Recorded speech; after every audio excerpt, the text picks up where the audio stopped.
Indonesia negara kepulauan dengan keberagaman masyarakatnya.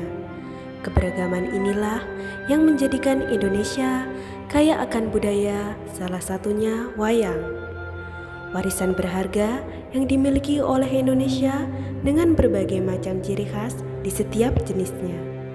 Selama ribuan tahun, seni wayang menjadi bagian dari kehidupan masyarakat Jawa yang masih bertahan hingga saat ini. Wayang tidak hanya menjadi media hiburan bagi masyarakat, namun juga berperan sebagai tontonan, tuntunan, dan tatanan. Bisa diceritakan secara singkat apa itu wayang kerucil?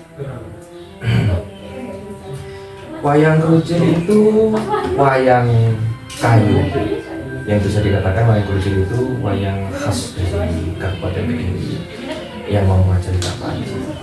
Jadi kalau ditanya bisa dijelaskan secara singkat apa itu wayang kerucil itu wayang kayu. Jadi wayang kerucil itu terbuat dari kayu gitu ya? Iya, wayang kerucil itu terbuat dari kayu dengan ketebalan 1-2 cm. Biasanya juga ada spesifikasinya dari kayu apa dia dibuat karena dia harus ringan supaya kalau dipegang pas pada waktu pementasan itu tidak terlalu berat. Kalau untuk ukuran lebarnya itu Setiap tokoh itu tidak sama. Setiap tokoh itu tidak sama. Jadi tergantung dibuat untuk apa tokohnya nanti. Nanti kalau tokohnya itu seperti Uto gitu ya, pasti besar-besar. Ini lebar-lebar. Tapi kalau untuk Bambangan yang sekelas Panji gitu, Panji itu ya kecil-kecil. Jadi ukurannya tergantung dari kita mau buat tokoh apa. wayang menjadi salah satu warisan kebudayaan di Indonesia dan Kediri merupakan salah satu daerah yang mewarisinya. Daerah yang terkenal dengan wayang kerucilnya yang unik dan berbahan dasar kayu. Berbeda dengan wayang pada umumnya, wayang kerucil ini memiliki legenda panjang yang berceritakan tentang Kerajaan Jenggala, Kediri, Muaran, dan Singosari, sampai dengan Majalengka yang dikenal dengan cerita Panji. Yang membedakan wayang kerucil dengan jenis wayang lainnya seperti wayang kulit atau wayang golek itu apa? Yang pertama yang membedakan wayang kerucil dari wayang yang lainnya itu wayang kerucil itu sudah saya jelaskan di awal, dari bahannya udah berbeda. Wayang kulit mungkin dibuat dari kulit sapi atau kulit lembu atau kulit kerbau. Sedangkan wayang kerucil dibuat dari kayu. Wayang golek mungkin juga wayang golek itu sebenarnya juga wayang kayu, cuma dia itu disandangi dalam arti dibuatkan baju yang serupa dengan baju manusia. Makanya dia menyerupai boneka.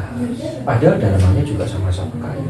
Lalu kita mengenal wayang beber. Wayang beber itu juga wayang kulit, cuma dia hanya dirupakan gambar yang tidak bisa digerakkan oleh tangan. Jadi seperti lukisan ini kategorinya wayang beber. Ada wayang suket juga ada. Wayang suket itu muncul di era para Sunda dulu. Kalau yang membedakan selain dari bahan, dari segi cerita. Kalau wayang kulit mungkin rujukannya adalah kitab Mahabharata dan Ramayana, kitab dari Kakawin Arjuna Wiwoho, mungkin dari serat-serat yang lainnya juga. Karena Mahabharata sendiri itu terpecah menjadi beberapa puluh bab. Ini nggak bisa dilakonkan dalam satu malam. Sedangkan wayang kerucil dia hanya khusus membahas lakon Panji, cerita Panji. Jadi kalau wayang kerucil digunakan untuk melakonkan cerita Mahabharata atau Ramayana, itu tidak bisa. Tapi kalau cerita Panji dimainkan menggunakan wayang kulit itu bisa. Sampai sini paham ya? Ya, seperti itu. Kemudian dari segi iringan, dulu wayang kerucil yang menceritakan cerita Panji itu iringannya khusus, iringan Kedirian. Jadi ada serempet Kedirian, ular kambang Kedirian. Ya, iringannya itu iringan Kedirian, khas Kedirian. Tapi untuk saat ini kelihatannya sudah ada modernisasi dan kolaborasi dengan iringan-iringan yang lainnya. Karena kenapa?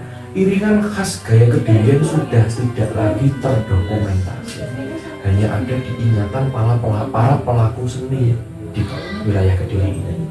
Itu pun kalau generasi berikutnya atau keturunan berikutnya masih menjadi pelaku seni. Misal saya, keturunan berikutnya belum tentu menjadi pelaku seni. Pasti anak saya atau cucu saya nanti nggak mau meneruskan. Akhirnya hilanglah itu tadi serempet Kedirian untuk iringan wayang Kedirian. Sedangkan di wayang kulit itu lebih kompleks karena menggunakan gamelan gede, menggunakan gamelan alit, iringannya pun lebih kompleks dari gending biasa sampai gending gede. Apalagi ya bedanya ini dari segi tempat untuk mementaskan. Untuk wayang kulit kita biasanya lihat wayang kulit itu kan kain putih dibentangkan yang kita sebut sebagai keber.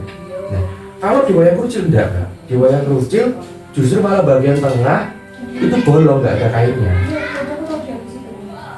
supaya yang melihat itu bisa dari depan dan belakang.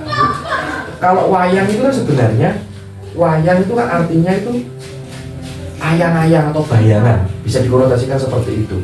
Tapi oleh para sunan itu lebih ditekankan wayang sasmito saking wajib sembahyang. Tapi kalau mbah-mbah kita orang-orang Jawa dulu mengartikan bahwa wayang itu ateges ayang-ayang atau bayangan. Kalau wayang kulit memang sengaja dilihat dari belakang supaya apa? Hanya terlihat bayangannya. Tapi kalau wayang krucil enggak, dari depan dan belakang itu kelihatan sama. Makanya kelirnya atau kain putihnya bagian tengah itu dibolong. Wayang yang biasanya menggunakan gunungan, tapi berbeda dengan wayang krucil yang justru menggunakan bulu merak.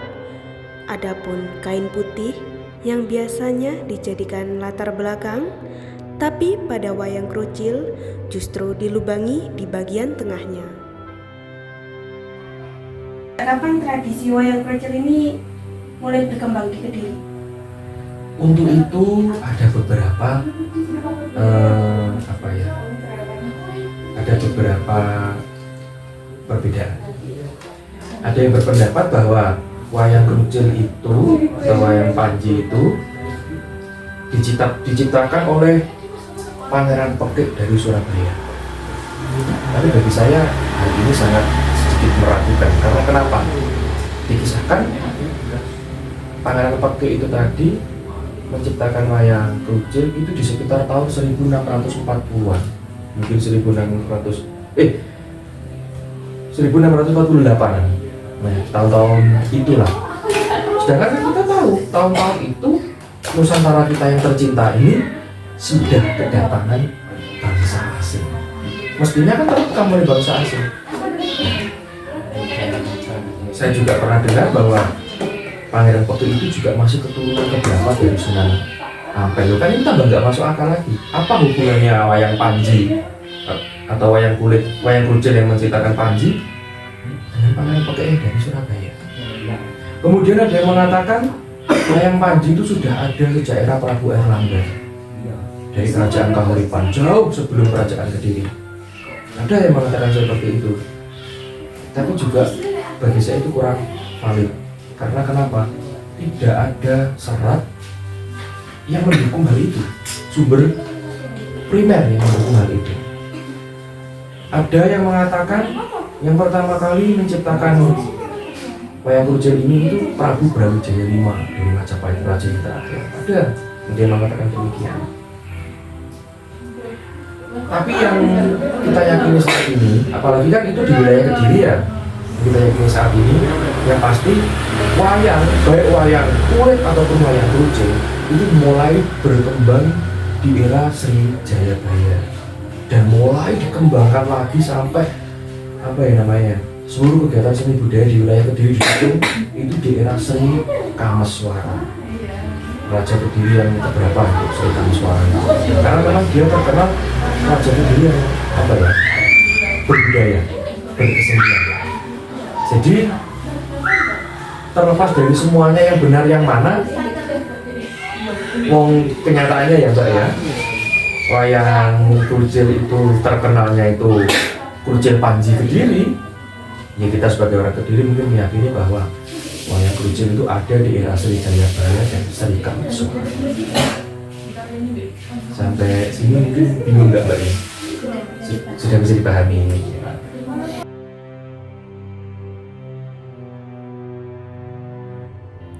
Banyak tantangan dan harapan yang harus dilalui oleh para pelaku seni yang tetap gigih dalam melestarikan salah satu kebudayaan, yaitu seni pewayangan, menjadi bukti nyata bahwa kebudayaan patut untuk dilestarikan, terutama wayang krucil yang menjadi salah satu ciri khas dari kota Kediri, serta menjadi bagian kehidupan masyarakat Jawa.